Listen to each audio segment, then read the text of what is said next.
Hello and welcome to News, Games, and More, IGN's daily news show. Today I'm your host, Casey DeFreitas, and I'm joined by Tom Marks, Hello. Josh Dew, What up? and Matt Kim. Hey, what's up? Hey guys, how are you guys doing? Living. Yeah, Killing I it, feel Paul. like I guess. I feel like that's the response every single time I ask anyone, like, "Hey, how are you doing?" It's kind of like, I'm existing. That's all we really Yeah. need, right? Is to exist.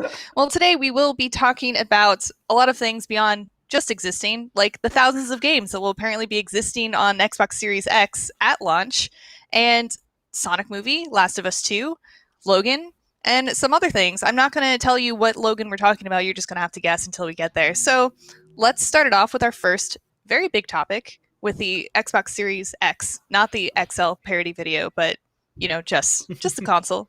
So it is said that the Xbox Series X will launch with thousands of games already available. So specifically, what this means is that a bunch of Xbox's past library backwards compatibility, they're just like really hunkering down on that, and they're going to make all of the games already on Xbox One available on One, Xbox Series X very soon. There's too many X's. What do you guys Can think? we just Yeah, address there's that too real many quick? X's that I'm just like words. But hey, Yeah, how I do you feel like guys feel about already that? we're seeing the drawbacks of the naming conventions right now. I really hate it. It's like, why is Xbox One, Xbox One X, Xbox Series X? Wouldn't the Xbox Series? I don't know. This isn't a place to complain about naming conventions of video game consoles, but you saw how the Wii U worked out for Nintendo, so I don't know what they're thinking. Mhm.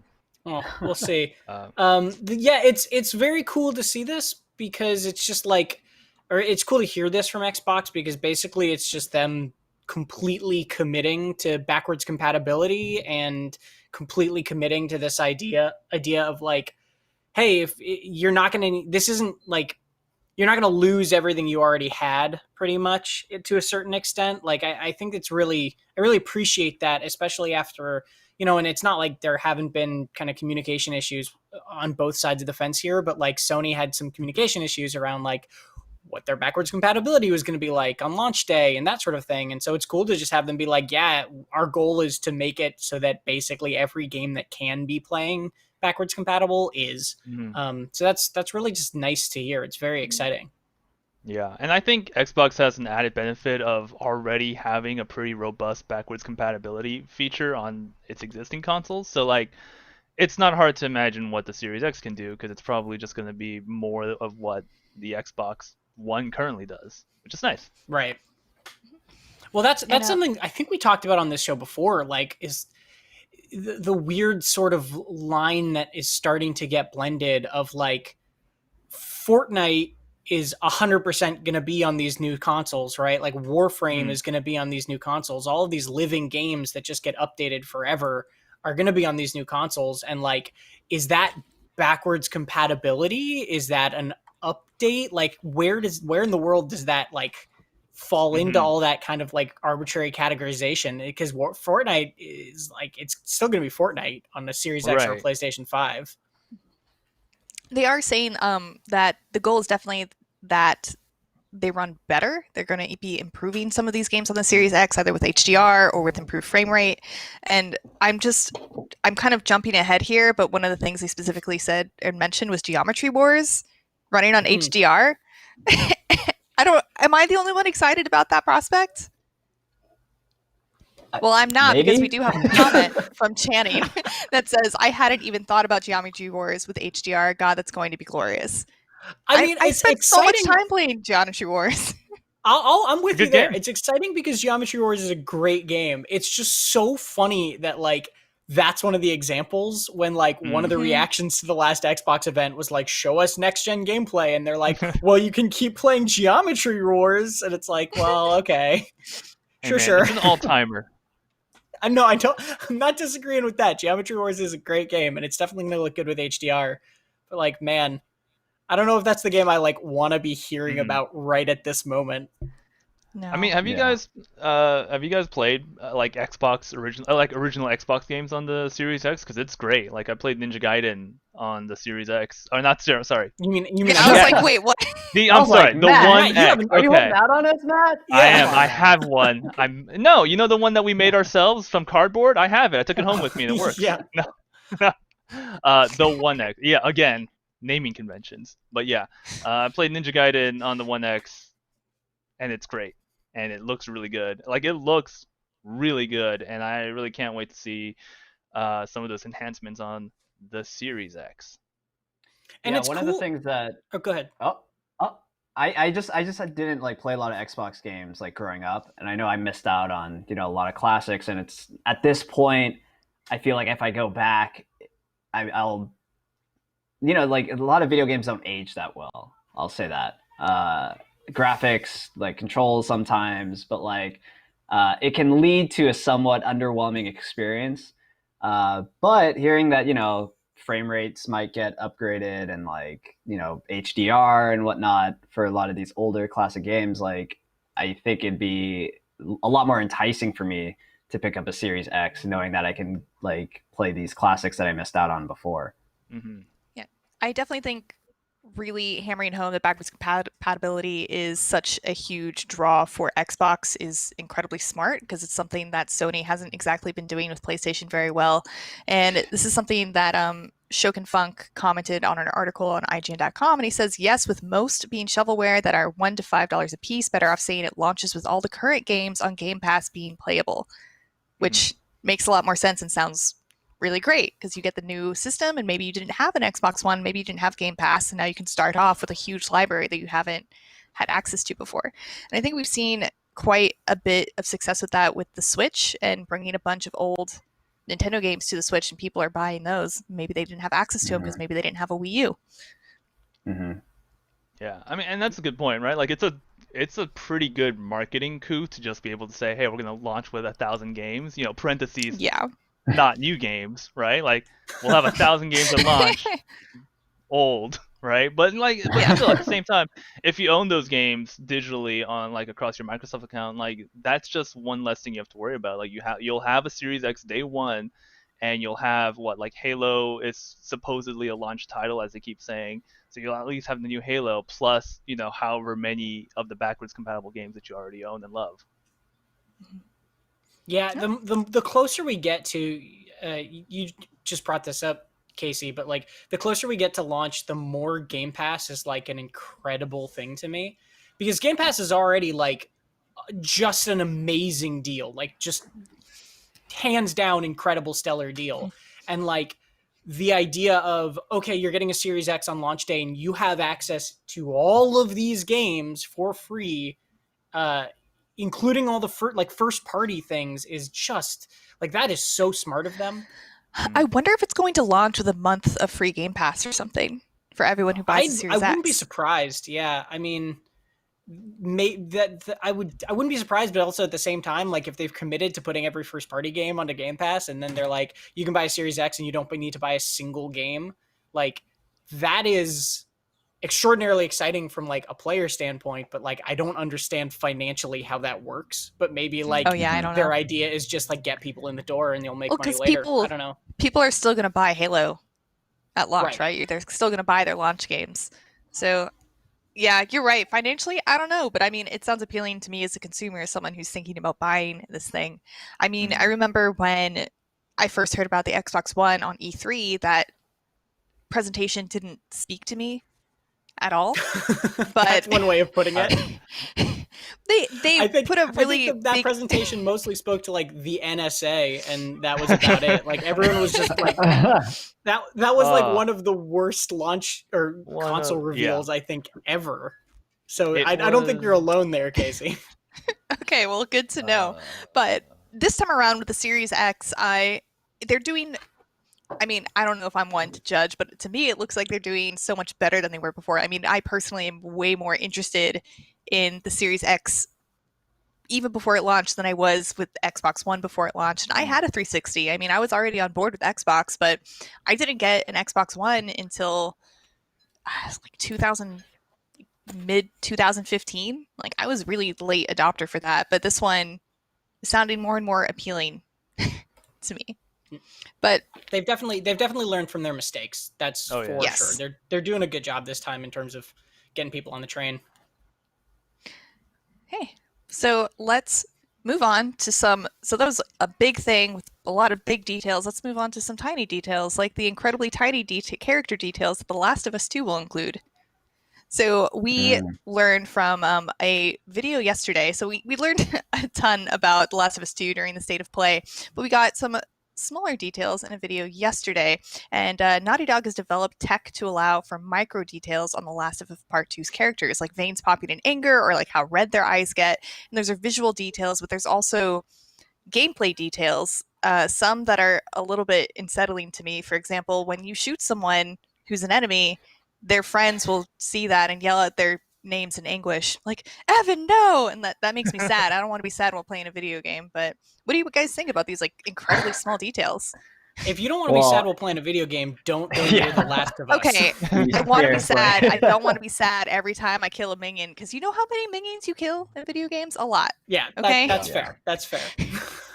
It could be worse, you know? Like, every time you kill a bad guy in The Last of Us 2, a fellow bad guy will not only shout out their names, but who they're married to, their children's names, and their family history, and be like, oh no, you killed Kevin, father of John and Henry.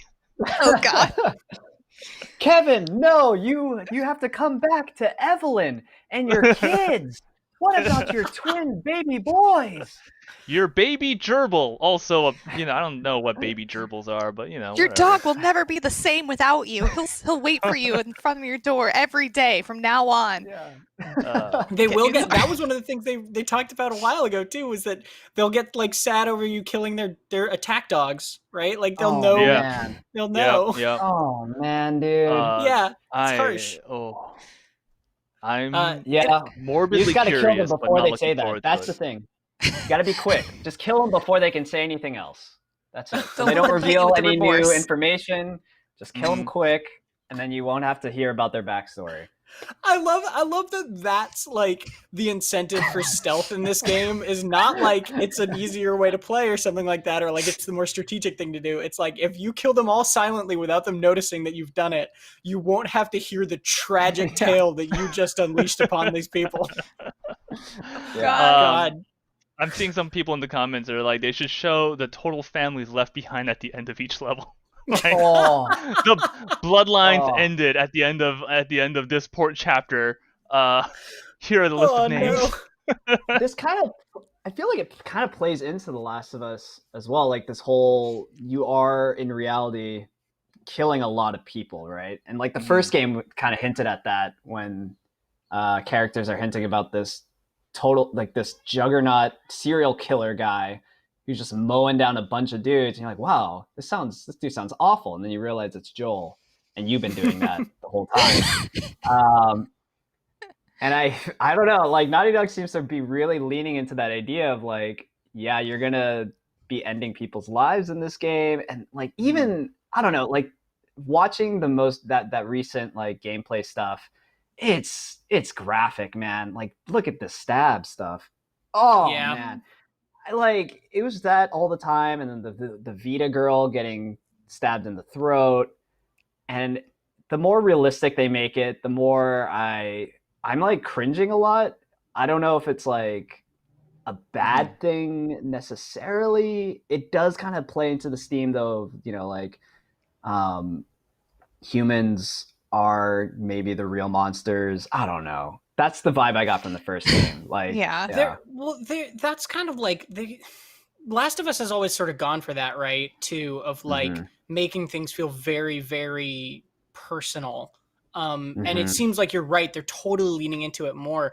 But this is also like this idea of making the deaths more personal, even the enemies, is really cool to me. But it's also like Naughty Dog has, since Uncharted 1, had a problem with the 2020 term of it is ludonarrative dissonance, of like the idea that your character is like fundamentally like, you know, probably a pretty good person, but the actions you're taking is killing hundreds of people. Like you can check your log in like your stats in some of the Uncharted games, and it'll be like enemies killed this game 562, and it's like you've killed 500 people in the last 2 days, Nathan Drake. Like, what is wrong? Destroyed with you? 500 families. You've made so like, many widows, so many fatherless children. You know how many Disney movies are going to sprout? Yeah. No matter how personal they make those, like each of those characters in Last of Us 2, like I'm curious about how much they make that actually impact the narrative and your character. And like, are you going to start reacting to the fact that you're ending these lives, or is it just adding depth to a kind of like the dissonance that's always been there? And I'm fine with that if it is. I'm not really complaining about that. It's just like funny to me to add depth in one side but not the other, I guess. Yes. I know they specifically said that they want every character in The Last of Us to feel dimensional and real, including all of the enemies, and that's why they're going through so much trouble of adding these small details that like might be inconsequential to the gameplay but will make you feel different too. And I really love when games do that, when they add things that maybe don't do anything for the gameplay, like make you make a choice that won't give you an awesome weapon or give you a reward, but will make you feel good or bad depending on how you play it out. Yeah. I mean, no, go ahead, Matt. No, I was just saying, like, I think, and that's kind of what today's little mini documentary was about all these little extra details that just add on to the dimensionality of enemies, right? Like, I'm looking at all these details, and they're like, you can see their veins pop, and their eyes get, like, more bloodshot, and in my head, I knew exactly what scenario I would see these, and that's probably when I'd be killing them, right? Like, you're gonna, right? Like, it's just my assumption was like, yeah, it's gonna be really graphic, but like at the same time, it's gonna probably make you feel bad, and that's the game. That's the name of the game. That's the game. Also, hello everyone who's just joined this video and chat. Just so you know, this is a daily news show where we talk about multiple topics, and our first topic was about the Xbox Series X, and from here on out, we're talking about The Last of Us 2, Outriders, Logan, Super Nintendo World, and a whole lot more. I hope you stick around, even though we're already done talking about Xbox. But hey, other video games and stuff. There'll be other Xbox games later in the show. There will be. We will talk about other Xbox games. I'm looking at the notes, actually. I'm seeing this thing about the Half-Life Alyx update that adds liquids to bottles. Yeah. You guys... What? You guys see that? Yeah, so have you played Half-Life Alyx? I know Tom has. I have, and Josh, have you? I've not. Dude, okay. I'm about to play it for a second time. Like I'm genuinely in love with it. It's great. But there are bottles everywhere in the world that you can interact with, but they're empty. But I guess the update adds liquid to it, and that's going to be hilarious because you could simulate yourself drinking, I guess. Can you? I saw the video. It looked like liquid is pouring out. Like you can see it. So the bottles are closed. So can you break just the top off? And then I don't think it gets that. That would be incredible. You take a saber and everything and go shook. Yeah. That would be pretty amazing. I wouldn't put it past them, to be honest, because there's enough details in the game for that. But the thing was that all the bottles, or most of the bottles in the game previously, if you threw them against a wall or something, they would splash and like liquid was in them, but you couldn't see any in the bottle. And now you can like literally pick it up and it will turn, and it looks just like stunningly realistic. And they just like added this for funsies for no reason. Like it's just a little another little detail in a game that Valve is just like so good at that, and especially in VR. And so yeah, it's cool, man. Have you messed with it yet? The bottle? I haven't yet, but I've seen a bunch of videos of people doing it, and it's like really, really amazing. Because there's a whole level. There's just without spoilers, because this is one of my favorite levels in the entire game. But there's a whole level where I'll be very, very vague.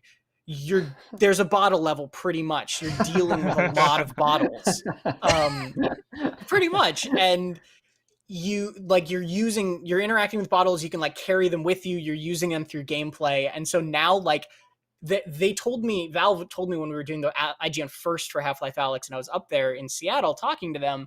They told me that there were more physics objects in just that single level, that bottle level, than all of Half-Life 2 combined. Wow. So now every single one of those bottles has realistically physics mapped liquid in it that you can turn and look at. Oh man. So it's so this is so unnecessary. cool. But it's I so mean, cool. is it though? So, There are a lot of things unnecessary, but that doesn't make them less cool, right? no, I know. Of course not. It's super cool. Absolutely unnecessary. Well, No, I agree with you. I think PC Gamer put out a video of just dumb stuff you can do in that game, and one of them was the author lined up a bunch of shot glasses in VR, and then just got a fake vodka bottle and just started pretending like pouring shots across the table, and then just like Yes. putting them up and then smashing them down. Can all we in have VR. a VR party simulator? I mean, I think so. I'm sure it's out there. Have the physics for it. VR is moving towards like VR business meetings. Like, Yeah. soon you're going to be able to start doing that. So it's only a matter of time until we start doing, VR. I mean, we'll probably never come into the office again. VR D&D games where your avatar is your character and you're all sitting around a digital Oh, that'd be D&D cool. board. Yeah, but yeah, Make you're it still happen. sitting around Someone. you're still sitting around the board. You're not exploring a dungeon. You're still just sitting around the table in character. And you can manipulate the table in your VR game. Yeah. So I'm wondering if the weight of the liquid inside of the bottle is actually, physics. If that makes any sense. Like if because there's like centripetal force and whatnot. Like if you spin a bottle with liquid in it, I don't know what the word is. It's like a centrifuge, I guess. Is there that stuff going on, I guess, in Half-Life Alyx? Do you know? I'm asking a lot of questions like this. Yeah. And it's gonna be. I'm gonna talk to this for the rest of the show. I don't know. I I'll can't imagine the investigate. physics. Yeah. I'll set it up tonight and I'll check it out. Okay. That's what I'm like. If it's just like a cosmetic thing, right? They're just kind of putting this weightless liquid that you can just move around inside of a bottle. Like that's cool.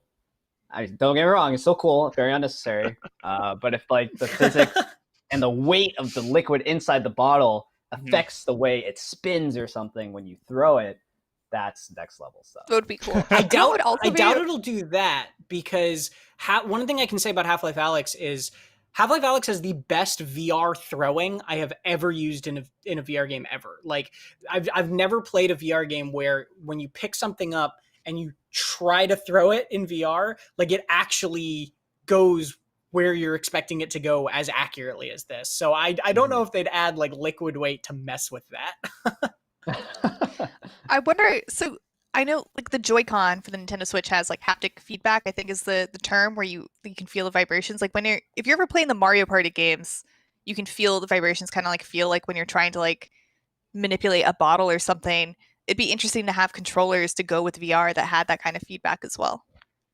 Oh yeah, and feel the liquid index in your controller. A couple of them, I don't think any have them as in depth as the Joy-Con, but a couple of the controllers do have like that sort of feedback stuff, and it's really cool.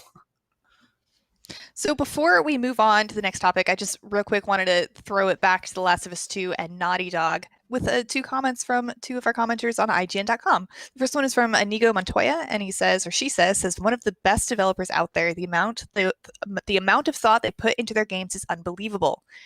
And then we have another comment from Shake It Like I Do that says, they can do all of these things, but they can't make the enemy detect you when Ellie bumps into them.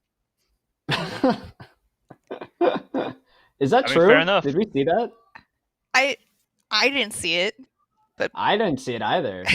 I think that's from the first game because the AI for Ellie was kind of janky. Yeah, that's right. And she'll like so stomp around like an elephant as well. Like to catch up with Joel, it's just like it's nice and quiet, and then suddenly I hear like, oh my god, who's that? Oh, it's Ellie. I think that's what I'm most excited for about next gen games is good partner AI. Because they still haven't done it. That's true. I'm trying to think of any games that had decent partner AI, and I can't. The God of War, Atreus is like. You're right. Atreus that nicely. was a good job. Mm-hmm. Yeah, very true. But Atreus is also a little different because Atreus is also like somewhat controlled by you, right? Like with the bow shots and stuff. So it's like a little bit different. Yeah. It's like calling an audible, though. It's like giving a command, basically. Yeah. Yeah. So it kind of fits within the narrative. Yeah. So let's talk But the about point is, another game.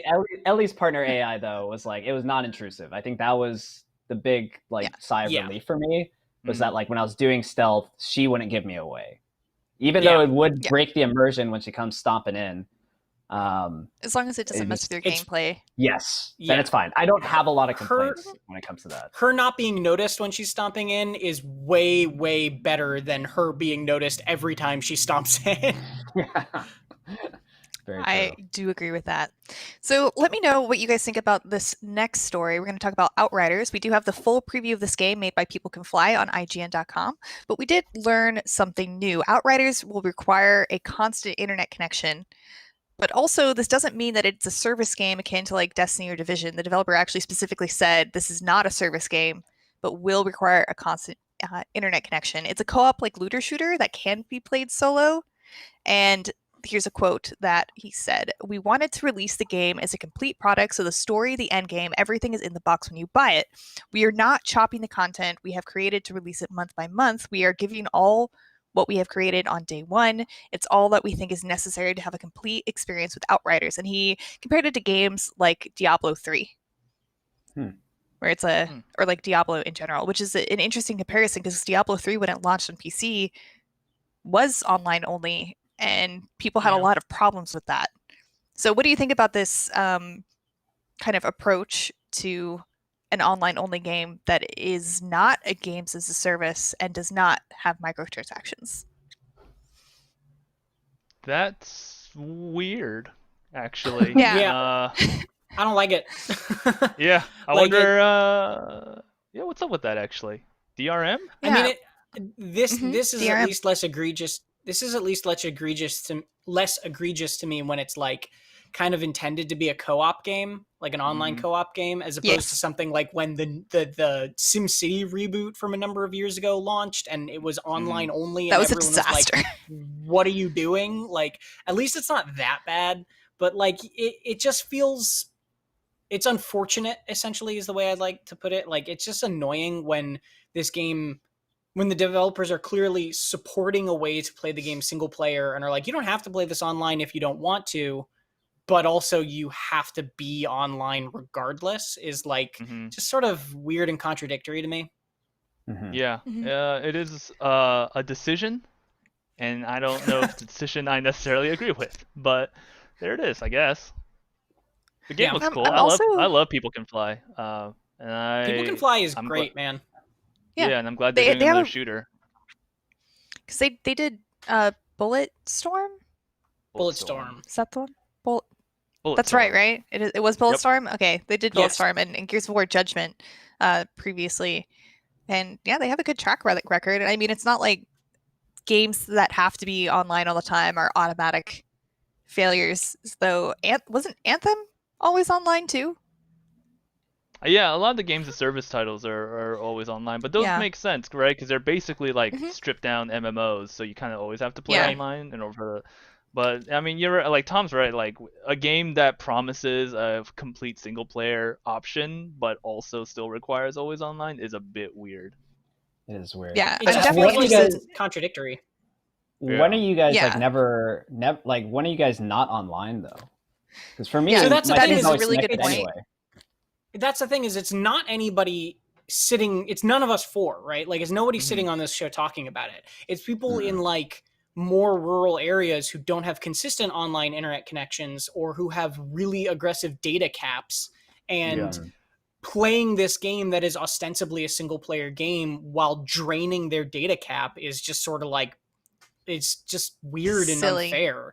Yeah, it's just like pointless. So like, it's none of us. Like, if you're living like we're like in the Bay Area, San Francisco area, like this is not going to generally affect how you play this game, probably. But like, there are big parts of the world that don't have the same sort of internet access as this, and like don't have that same sort of treatment, and like it's just a hassle, right? Like, it's not.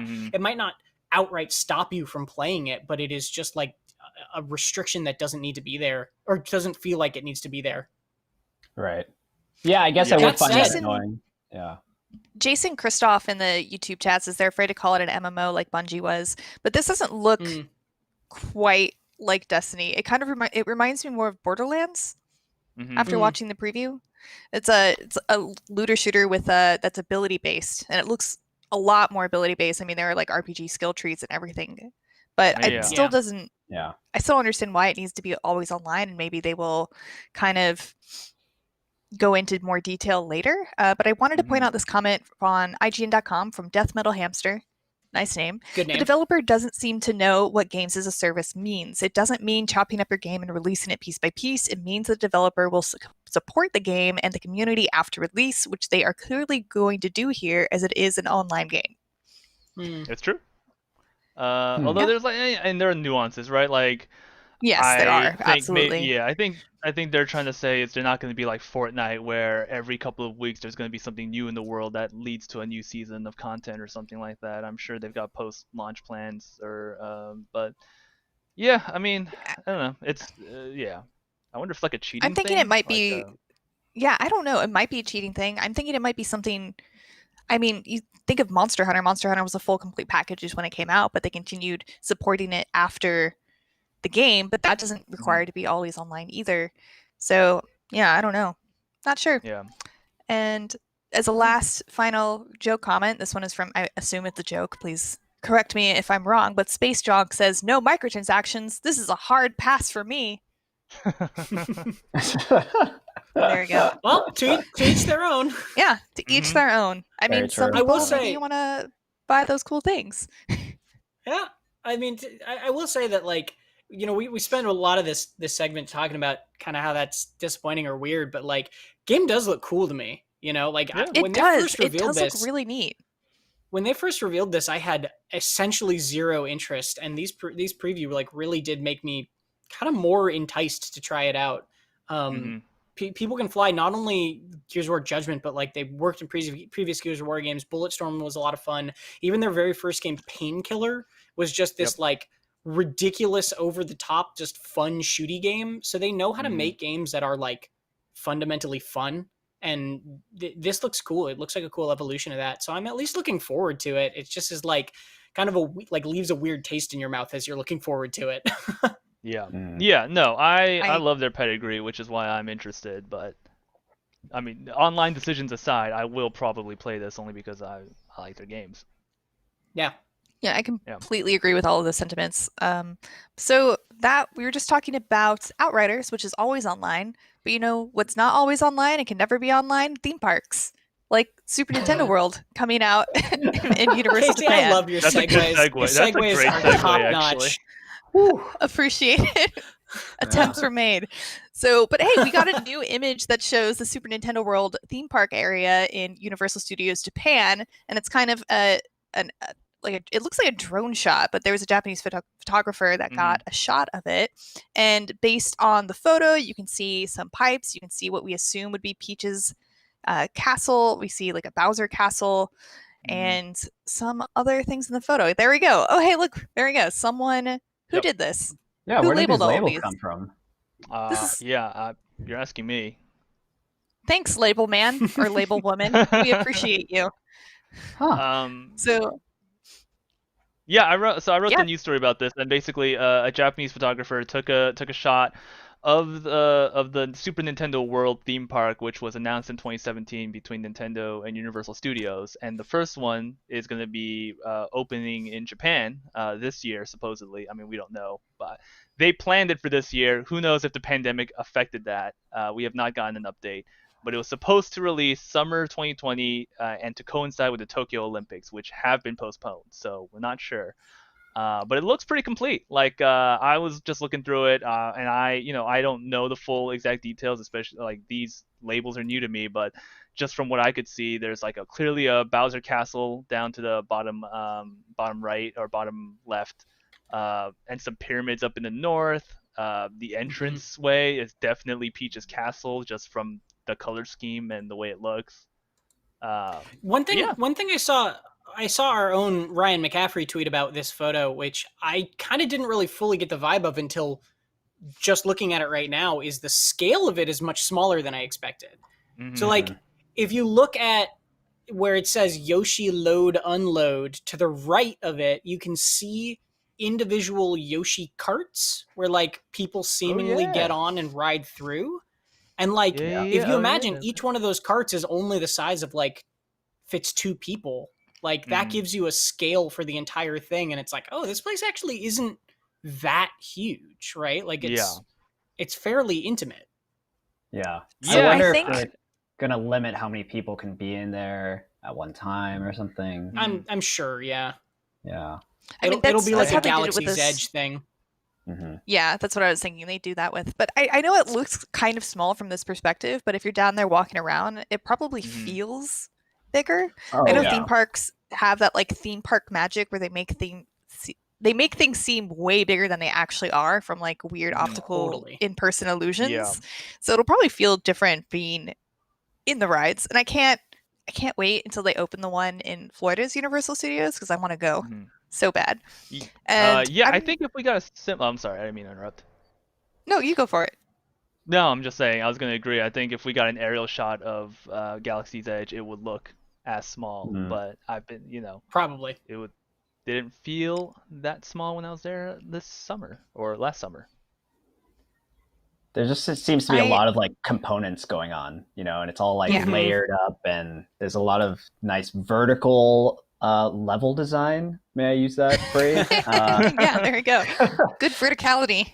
Yeah, it looks pretty cool in that way. And I think that's kind of the main draw. It's like these nice backdrops, photo ops, kind of forget where you are, I am stoked for all the photo ops. I'm not normally one to purchase, those ride photos that you get at the end, but I might be encouraged to do that if I get a photo of me in like a Yoshi cart.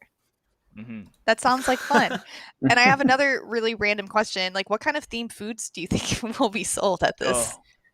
Mushrooms. Shrooms. Eggs. Shrooms for everyone. Please take these shrooms before entering. Just mushroom omelets. Yeah. Eggs. There we go. Yeah, you're right. Giant Yoshi Dinosaur eggs. Mushroom omelets, taking me back to my Neopet days. I hope we get weird things. I hope we get weird like throwbacks, like the what were they called? The Yoaster cookies from Super Mario RPG. When they're all like I hope we get weird things like that. Yoshi's cookie. Turtle soup. Whoa. Too far. No. Too far. Dang. Sorry. No, I think it's funny. I thought it was funny, Matt. Would you call Thanks, it? man. Would you call Appreciate it? That. Would you call it a Supa Trooper? Hey. Ooh, that's like pretty good. Like a Koopa Trooper? Okay. Yeah. I'll shut up. Yeah. This comment is from the bar will be called "Get Hammered, Bros." Perfect. Yeah. Can you imagine if Bowser's Castle was just all like a 21 plus club? Like that would be hysterical. I would honestly, I'd be for it. I think I'd be for most things. I'm not against a lot of things. But the man from so this comment comes from the man from nowhere on IGN.com, and he or she says, "Looks fun, but I'm sure after an hour of listening to the Mario theme song, one would probably shoot themselves." I don't know. Like we kind of had to suffer through that during that one E3 where we were next to the Mario Odyssey setup, and then we just had to all listen to Jump Up Superstar over and over again for 3 days in E3. We're fine, right? I mean, scarred irreparably, but fine. Right. Yeah. Knowing Nintendo, they'd probably compose an original version of the Super Mario theme just for the park, and I'm sure it would kick butt. Yeah, I agree. So let's move on from in-life things that we can't think about doing anytime in the near future, and instead think about things that we can do starting in June with the PS Plus free games, COD World of War II and Star Wars Battlefront 2. And also related, Far Cry 5 is free to play on PC for this weekend as well. So as we all know, these are free, Casey. Far Cry free. Free Cry. Far Cry 5. Yeah. Also, I'll throw one more. I'll throw one more into this pile. Sludge Life. Has anybody heard about this game? No. Go on though. It's a very weird, silly, gross game published by Devolver Digital that came out Surprise came out today and is completely free on the Epic Store. They're giving it away for free for the entire next year. They're just I like, heard the about game's this free game. now. So if you go to Epic Store, Yeah. you can also get Sludge Life for free. And Awesome. that's not like sponsored or anything. It's just like, I like this game, and it's literally landed out of nowhere, and they were like, hey, it's free. And it's like, oh, okay. A lot of free games right now. It's Awesome. Free for a year. Yeah. Just But that and is then a long time.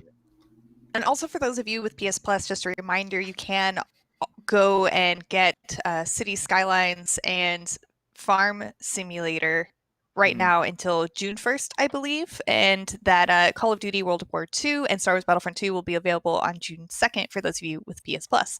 What do you guys think about these two selections of games? I have a fun Call of Duty World War II story if you guys want to hear it. Yes, I love stories. Please tell. Okay.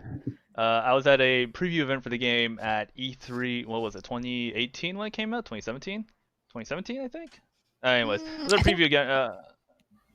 Yeah, so I was previewing it, and they kind of took us into this room, and they were telling us about like, oh, you know, we want to take a really like somber approach to World War II and like really like honor this historic event. Here's a clip, and then they show the clip, and the first thing that I saw was a man getting his head exploded, and I'm like, oh. It's really somber, isn't it? Man. Well, It's so I will say Battlefront 2 is really cool to see free, because I'd argue probably that game has more value now than it did at launch. And because I reviewed it at launch and I thought it was kind of a mess, and then we recently re-reviewed the game, and it's come a long, long way. Like, it's a significantly better game than when it launched. So like the fact that it's free with PS Plus is super cool, because it is absolutely still worth trying out. Yeah, I think these are both awesome picks, especially for people looking for games to play with each other. I know that there's a Warzone, Call of Duty Warzone is out for free and is a good battle royale, but at least with World War II, you can play zombies and some other like maybe like PvE modes with your friends. And I'm all for more games to play with your friends right now, because we all need to hang out in some way, shape, or form. And I think video games are a great way to do it.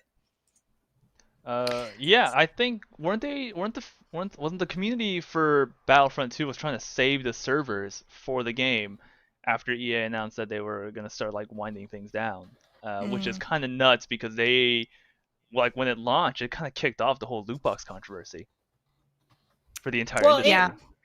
Yeah, it was definitely like, I don't know if it was the first one, but it definitely was the spark that ignited the whole thing. You're totally right about that.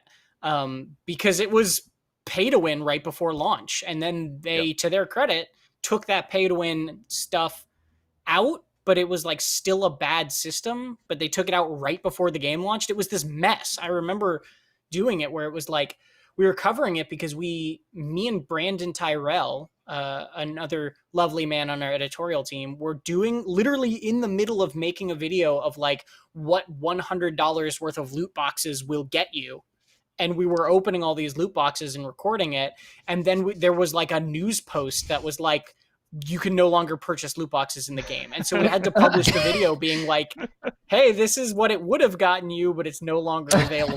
And so like, Thank you, it IGN, for these loot boxes. Yeah. It was a very weird thing. And yeah, so it's really cool to see this game go from such a, I might say, justified controversy to like, now it's just a really, really good Star Wars multiplayer game. Yeah. Very good. Very cool picks. That's the same though, right? Like, it's one of those things that it's like, like if it just started off good, right? Like maybe it's still, it'd have like a much larger player base than it does now. I think it's like one of those games that should improves over swell. time. Yeah. The player base will swell now that it's free. You're right. Yeah, Yeah, sure. it will. So check out those games for PS Plus on June 2nd. And a reminder, Far Cry 5 is free to play this weekend on Ubisoft. And alongside the free weekend, there will be discounts up to 75% on all Far Cry PC Standard and Gold editions until June 2nd on the Ubisoft store. So let's move on to some pop culture instead of video game culture. Kate Blanchett is officially, I guess it is still a video game, but Kate Blanchett has officially been announced to play Lilith in the Borderlands movie. Blanchett will play the thief siren Lilith, and Borderlands director Eli Ross said in a statement, "I'm so lucky to have the amazing Kate Blanchett starring in Borderlands. We had the most incredible collaboration together on the house with a clock in its walls, and I believe there's nothing she can't do." Oh yeah, what do you guys think? That movie.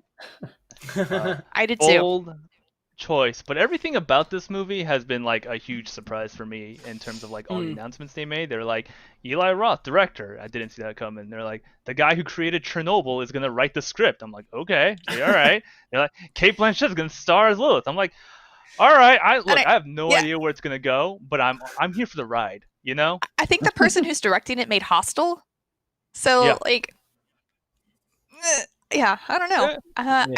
I think this is a fine pick. I think some people in our comments, I think the most comments were about Lilith's age versus the actress's age.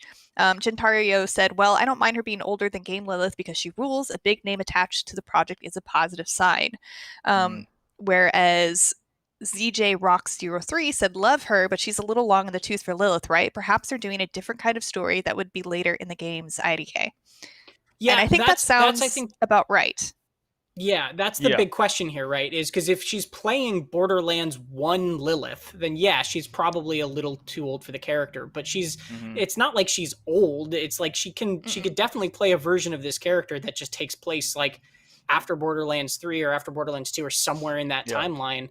I think she'd be a really great version of the character, so I'm excited to see her do that. But also, I'm just like, I just love Kate Blanchett. I think she's really, like, you just saw a clip of her in Thor. I think she's really, really great in stuff, kind of whatever she's playing. So I trust her to pull it off. I'm just so curious about what direction this movie is going to go overall. I think for sure it's gonna have to be like a set in the future kind of deal. I don't think they even I don't think they've ever said that they were adapting any of the games. I'm pretty sure it's like an original Borderlands story. And Lilith is a character who sort of transcended just being like a player character, right? Like she took on a much bigger role in that world that like it doesn't mean she's going to be like the lead of the movie, right? I think in the original Borderlands, Lilith is like 27 or something, and Borderlands 3 takes place what, like 10 years after Borderlands 1? So I feel like that would make sense age-wise, and Kate Blanchett would be able to pull that off like super easily. But then you have the other question, like, why would they be starting off from Borderlands 3? So I agree with you, Tom, where it's probably not going to be based on one specific game. It might be a side story or something set in the future, just in the Borderlands world with some cameos. Which is good. Yeah, I'm just speculating. I mean, I do think that would be... This is the... Go ahead, Josh. Well, it's just, I was thinking about video game movies in general, and like, you know, sometimes when you stick too close to the story of the game, it ends up being bad. And I was like, oh, well, maybe if they, you know, do a different story, it could be good. And then I thought about Assassin's Creed. I was like, well, that had a really good actor, great director, and then, you know, they did an original story based in Assassin's Creed. I was like, this sounds great. And, you know, I don't know. It could go either way. You never know. Yeah. One day we'll get a good video game movie. Maybe it's this one. I thought Silent Hill was pretty good. Yeah, and what about Super Mario Brothers? Tom. What about Super Mario Brothers, Tom? What do you have to say about that movie? Speaking of movies with super in the name, I'm gonna transition this now. Henry Cavill is in talks to return as Superman. He saved you.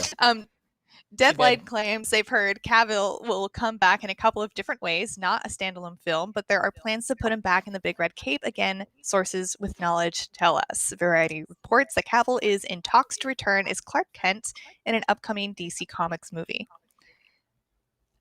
There's a lot more information I can go in.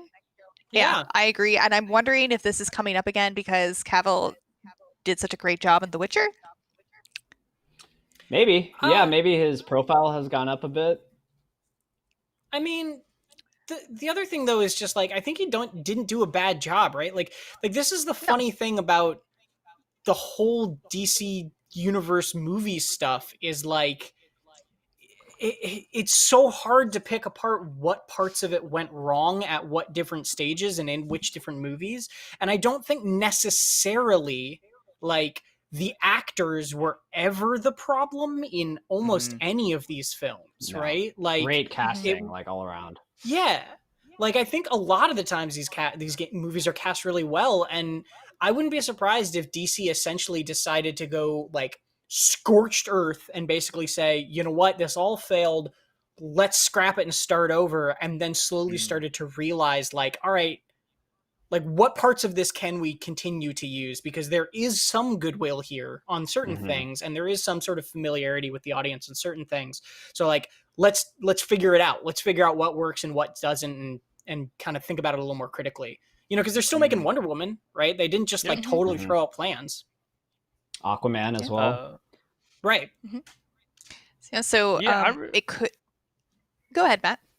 Oh, nothing. I was gonna say, I hope if he does come back, they let him have a little more fun. You know, I think that was my main thing. Is I think Cavill's a good actor, and I think he looks like Superman. I just think they're just like, you just have to frown all the time and be sad, and he's like, okay.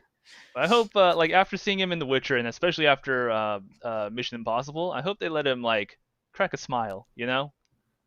Or Man from Yeah, Uncle. I'm just looking at this. Like be charming. Yeah, like be a nice guy. Yeah. I think if you gave Henry Cavill the note "be charming," he would knock that one out of the park. Like, Exactly. That's the thing. He Like can do Superman that. is supposed to be likable, you know. Yeah. Yeah. And I think Henry Cavill, like when his charm is on, is very likable. So just speculating, the future DC productions he could be included in are Shazam 2, Black Adam, or Aquaman 2. And Black Adam could be a possibility because Dwayne Johnson previously said a Superman/Black Adam brawl is, quote, in the cards. So I don't know if that's a completely offhanded comment or if that is actually legitimate foreshadowing as to where we'll see Cavill. So in the comics, like Superman and Shazam are kind of like counterparts in a way. Like Superman's like the alien with these supernatural powers, but Shazam has these magic powers, and in certain continuities, like Superman has like a weakness to magic, so that's kind of what gives Shazam an edge. And I think Superman like kind of popping into those movies, especially Shazam 2 or Black Adam, would be really awesome to see. And I like growing up reading a lot of DC comics, I do enjoy the role that Superman takes in stories where he's kind of like just like this unapproachable, legendary dude that people just reference and like look up to, and when he shows up you're like, oh no, like, oh, it's Superman, like I'm so scared, or I'm shaking my boots, or I'm so nervous, like similar to how he was used in the post-credit scene of Shazam. I think is like on the right track of that, you know. Yeah, for those of you I was who going to did point not that see out. that scene, he just like comes in and everybody's like, oh, that's it. Yeah. Well, that's what I was going to say, is he already did show up. Cavill didn't show up in Shazam because you never see his face, but Superman did as like a tease. So like, he's already introduced to that character, right? So like, and I mean, he's introduced to Aquaman too, but like, yeah, I think they could fit him a lot of different places. I think that point though is really good. I think of the upcoming movies, Shazam makes the most sense. If they're gonna try to reboot the character, make it a little more lighthearted, make him a little more fun, Shazam would be the perfect vehicle to throw Superman into. Totally. Yeah. And like Shazam, like meeting his match against somebody like that would be really cool. So we do have a few comments from our comment section on IGN.com, and Game Retro 305 says, to this day, Man of Steel is by far the best superhero film ever. There's no point in bringing him back unless he has his own film. And Thribs kind of echoed that, saying, so stupid, just make a Superman movie. He is the king of superheroes after all. Would you guys prefer just a standalone Superman film, or you... Yeah. I would like to see another Henry Cavill Superman movie, but I'm not going to argue with the direction that like Warner Brothers is taking with this character. Like I don't know. Like it's really hard to make, I guess, it's very difficult to make an interesting Superman movie, in my opinion. I did Yeah. not like No, Man of I Steel agree with that. much. I totally respect people's opinion that do think that it was a really good movie. It was not my jam, but I think there's so much more to explore in DC's universe rather than just the stereotypical superhero. You know what I mean? Mm-hmm. I think there are a lot more interesting routes that we could take and explore, like really weirder and more relatable characters, I'd say. Yeah. And so we're just talking about, and if you do want to get some more Henry Cavill in your life, The Witcher season 2 is coming eventually, but the production was shut down indefinitely due to coronavirus. But even sooner, we should be seeing the movie Enola Holmes, in which Cavill plays Sherlock Holmes, on Netflix sometime in the near future. Okay. It was supposed to be released theatrically, but movie theaters aren't super open right now, so Netflix, and I'm totally cool with that. Yeah. And speaking of characters that can go really, really fast, Sonic Can I the mention Hedgehog one more sequel. thing? Yes, of course. I saw a tweet today. Somebody put the two Henry Cavill headlines like side by side, and the first one was like, Henry Cavill's getting really into Warhammer 40K, and the second was, Henry Cavill's coming back as Superman, and someone's caption was like, Henry Cavill just found out how much of a financial investment Warhammer is.